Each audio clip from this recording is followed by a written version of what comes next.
বিপক্ষে সাক্ষ্য দেওয়ায় চাচাতো ভাইকে কুপিয়ে হত্যা।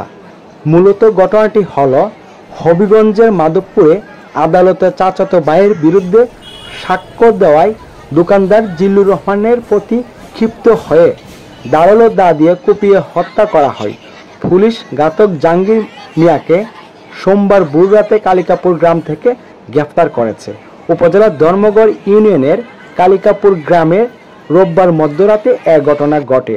নিহত জিল্লুর রহমান কালিকাপুর গ্রামের অলি মিয়ার ছেলে। পুলিশ সকালে লাশ উদ্ধার করে ময়নাতদন্তের জন্য হবিগঞ্জ সদর হাসপাতালে প্রেরণ করেছে।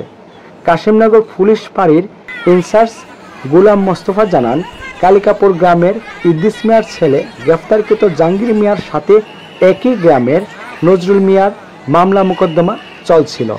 জাহাঙ্গীরের চাচাতো ভাই নিহত জিল্লু আদালতে গত ৫-৬ মাস আগে আদালতে জাহাঙ্গীরের বিরুদ্ধে সাক্ষ্য দেন।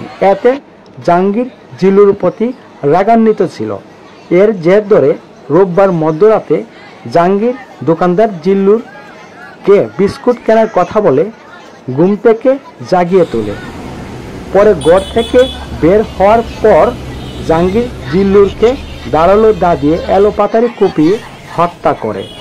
খবর পেয়ে পুলিশ সোমবার সকালে কালিকাপুর গ্রাম থেকে ঘাতক জাহাঙ্গীর মিয়াকে গ্রেফতার করেছে।